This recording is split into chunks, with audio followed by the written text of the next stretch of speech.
Hey, it's Big T. A while back I had invited a good friend and phenomenal tyer, Erik Clymore, to do a few videos for the channel, and he is obliged. So I'm excited to be able to present some of his work. Erik is a very meticulous tyer, pays great attention to detail. You can see some of his flies at smallbatchbugs.com. He is a commercial tyer, so custom orders and inventory are available for sale on his site. Again, it's smallbatchbugs.com. I will put a link up at the end of the video for you to write down if you need to. But Erik's got some unique patterns that he's developed and has some techniques and tips that I think you'll enjoy seeing. So let's see what Erik has to put forward for us today. Thanks. And so now I'm going to tie one of the simplest and, in my experience, most effective dry flies that I've come across anyways, and for whatever reason doesn't get much press in the US, but it is the F fly, or this is a variation of, which I believe was, I'm not going to say because I'm probably going to get it wrong, but if you're interested you should look it up because it's got an incredible history. And it's just a super versatile, just pure utilitarian pattern. And so the original starts with just a thread body. I like to throw just a super sparse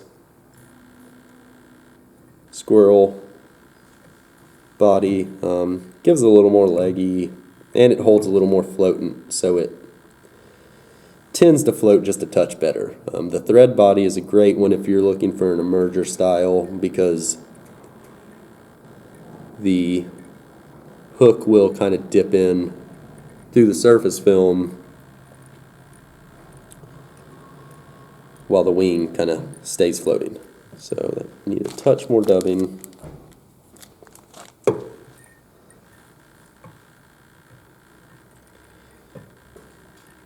And so I've got a squirrel body, and I'm just going to run my thread back through all that dubbing, and that just eliminates the need for an extra rib, and it just tightens everything up. Just trim away some of the longer stuff.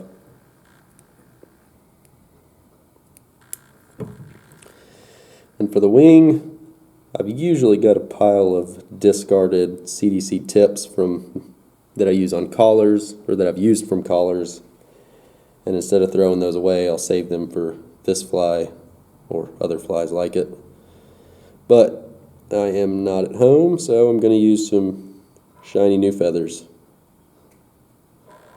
I'm just going to use, this is a size 16, and I want 2 good feathers. Sometimes if I'm using some sparser tips, I'll use 3, but the other thing is, when I go to tie them on the shank, I'm intentionally going to tie them in long, and that goes back to the original pattern because you want some of that stem in there. That's going to really help the CDC keep its rigidity once it starts getting a little waterlogged.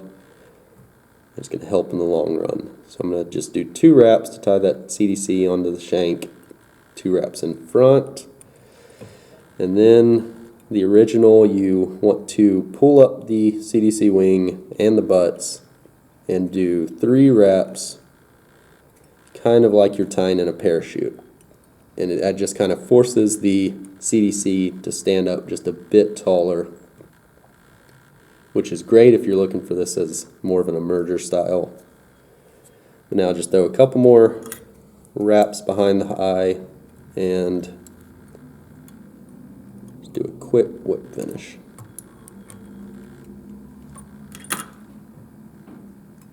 And when you're kind of in the zone, you can crank these out super quick.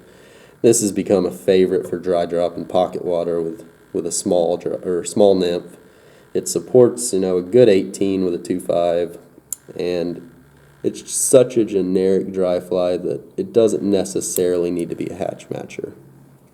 Just looking for those opportunistic fish that are willing to look up. And 16 is that perfect size of being small enough but still able to hold up a light nymph. And so I'm going to throw a touch of Solarez on those thread wraps.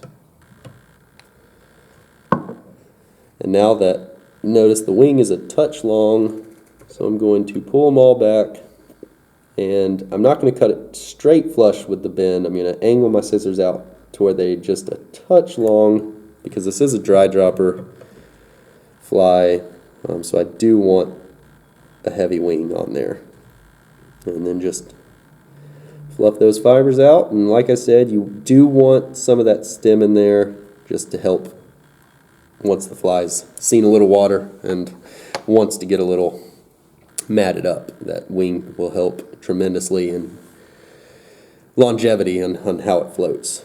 So that is the squirrel F-fly, or a variation of the F-fly, and yeah.